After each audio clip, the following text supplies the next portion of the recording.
Good.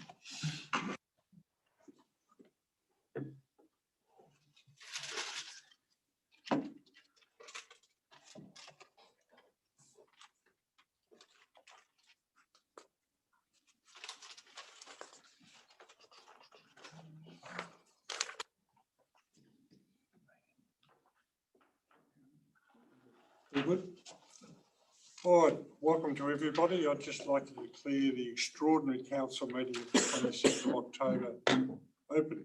And in doing so, item 1 is a statement of purpose. There's live streaming statement. The council wishes to advise members of the public that council meetings will be recorded and will be available after each meeting on the council's website. All care will be taken to maintain the privacy of those in attendance. However, as a visitor in the public gallery, your presence may be recorded. By remaining in the public gallery, it is assumed your consent is given in the event your image is broadcast. This includes any filming by television cameras if attendance is approved by the General Manager or the Mayor. Item 2 is acknowledgement of country. I would like to acknowledge that we are here today on the land of the Wamba Wamba Parepa Prepa people. I would also like to acknowledge and pay my respects to past Aboriginal elders, the present Aboriginal and Torres Strait Islander people who reside within this area and their future generations. And statement of purpose is item 3. I've come here as a councillor freely without bias to represent the views of the community in considering the matters before us today, to vote in a matter I consider to be in the best interest of the community, and to observe the code of conduct and respect the rule of chair and the views of my fellow councillors. Item 4 is apologies and requests for leave of absence. We have got 2 of those, Councillor Peter Betts and Councillor Peter McCrabb. Would someone like to move that they be received? Moved by Councillor Wallace, seconded by Councillor McAllister. All those in favour? Aye. Against? Carried. Disclosure of interest, I'll just raise those. People should have put something in if they believe they've got a disclosure of interest. There's no business arising from previous minutes that I think. So we'll go on to the main item that we're hearing today, which is report 7.1, the development application for the Wearing Gardens upgrade. Mr. Gentleman. Thank you, Mr. Mayor. This is, as you said, it's an extraordinary council meeting to decide on for council to consider the matter of the Wearing Gardens upgrade. There's been some considerable community debate as well as discoveries around sites, around the state significance of the site, and therefore council prudently halted the development and sought the advice and referral to Heritage New South Wales. That a week ago, Heritage New South Wales experts came out to have discussions with council officers on the nature of the development.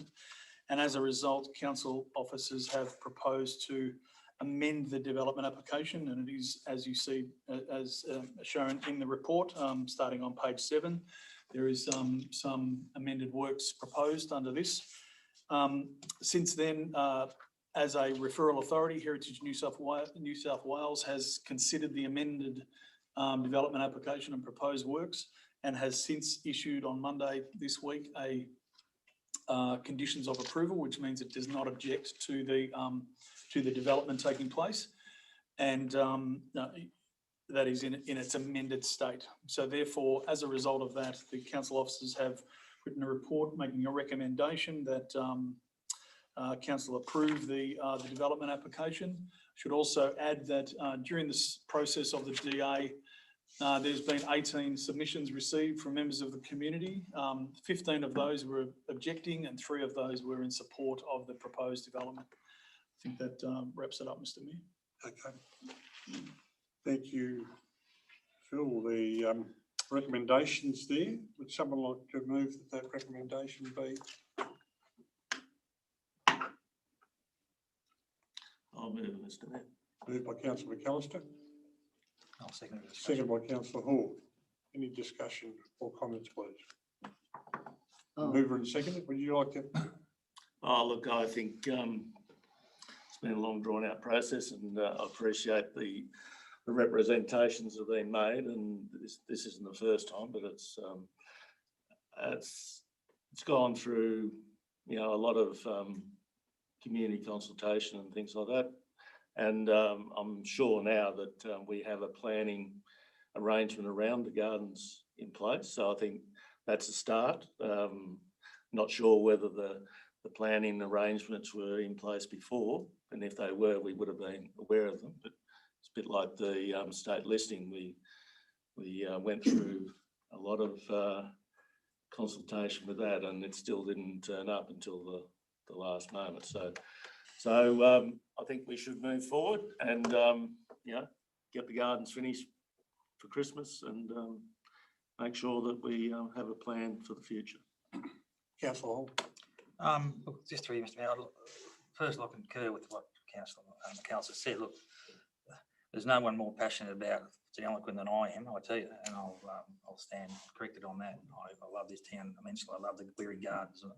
I'm quite a few generational person in this town, and I can remember my great grandfather sitting on that particular parcel of wall that is in question that people have asked to be reinstated. But we're bringing the gardens, and then they are our jewel of the crown. They are our port of Echuca to Eloquent. It is. It's our centrepiece. When we're and people come and they acknowledge how good they are. All we're doing to try is just enhance that somewhat, bring it up to a more accessible, more friendly, but still preserving the history and the significance of the Waring Gardens. We've gone through consultation. We've had committees of the Waring Gardens doing their walks through there. Look, the issue with the New South Wales Heritage listing is an oversight on council's behalf. We have to acknowledge that. But reality is we've gone through so many developments over the years. It's never been picked up. The LEPs have been put to state New South Heritage, and they haven't picked it up. So it's an oversight on both parties. So there's responsibility to council, but there's also responsibility of New South Wales Heritage. It wasn't listed. It was under a DA or a lot number and DP number. That's how it was discovered. It wasn't even listed as the Waring Gardens. It was the two churches where the buildings were listed. So I think we have to put that into some context. But council has to take some responsibility around it, and we will do those significant things we have to enhance and protect what we've got.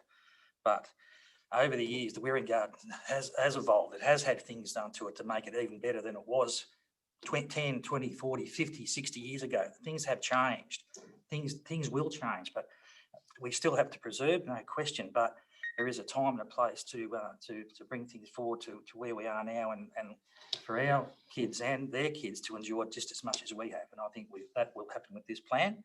I'd probably just like to maybe get through you, Mr. Mayor, or maybe get Eliza to come and just talk through the amendment so we're clear and what we're actually doing. So I thought Murray might have been here to talk through it. Unfortunately, she was already on leave for the week. Yeah, so I don't know if that's possible to just to. So there Come and were. join us, Eliza. Put you under pressure.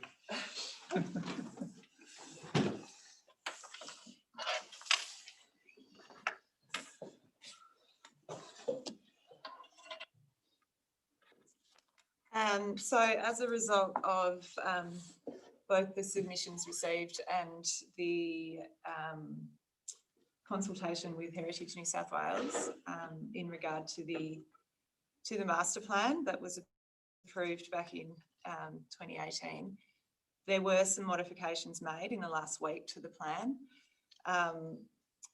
There's a very good summary of them on page 7 of the council report, but I'll just read out a couple of important issues. I think there will be, all trees will now be retained. There will be no more trees removed.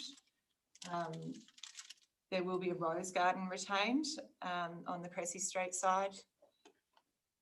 Paving areas will be reduced. So paving areas along Cressy Street will be reduced. So they will be the granitic paths will be widened and there will be more grass there. And these are all issues that were certainly brought up in the submissions. The viewing platform will be deleted from the works. Bridge will go ahead. The pump shed will be relocated so that a tree does not need to be removed. The playground upgrades will go ahead. There will be additional park signage, and that's my understanding is that will be around identifying trees and other structures in the gardens. They are the key changes that came about as a result of the consultation with the community and with Heritage New South Wales. Can I just ask you a question? I think traditionally 10, 20, 30, 40 years ago, there was rose gardens there, but currently there is one rose bush. Today, there is one. So all that's left is one. So it hasn't just happened as a result of this council's actions, but over a period of time, for whatever reason. I don't want to go. But what we're going to do is recreate, so the plan is, a new rose garden area. That's my understanding. Yeah. Questions, councillors? Councillor Fogarty. Just a comment, Mr Mayor. I congratulate the staff on the work that they've done with Heritage New South Wales, and I think it's been really important that Heritage New South Wales have come down and inspected the garden. I concur with Councillor Hall that there has been joint responsibility over this and the oversight, that three LEPs, of the understanding, have gone up and been signed off by Heritage, that the gardens were of local heritage significance, not state heritage significance. So I'm pleased that they've accepted the responsibility, equally as we have accepted the responsibility of the oversight in many years. I also congratulate the people that have lodged submissions, particularly the two that came and spoke to us today. The depth of knowledge and construction in those was excellent, and thank you for your time and your passion in delivering those.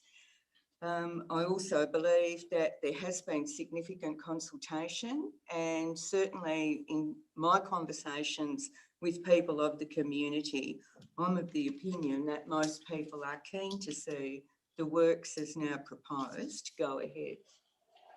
Thanks, Councillor Fogarty. Any other comments from council? Just on the plan for the gardens. Lizzie,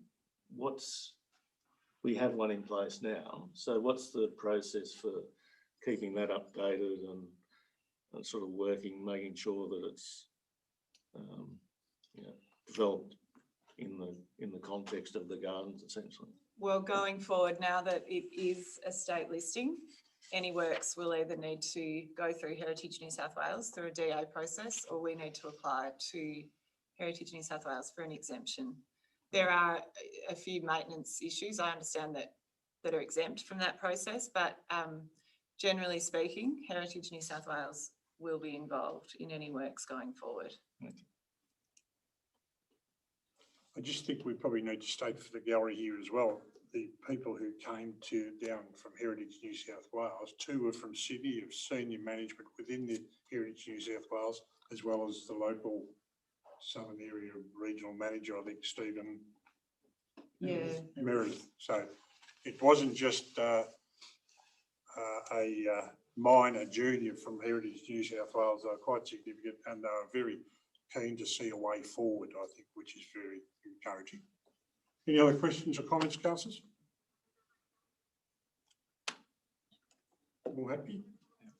All right, we've got a mover and a seconder. We need a division. Yeah, that's right. Right, Councillor Fogarty. Aye. Councillor Redcliffe. Aye. Councillor Hall. Aye. Councillor McAllister. Yes. Councillor Bull. Yes. Councillor Wallace. Yes. The Mayor, yes. All right, it's all carried for the revised development application to go ahead. Thank you. No other items on the agenda. Therefore, declare the meeting closed, and thank you very much, councillors, for coming to an extraordinary meeting was extremely important. Thank you.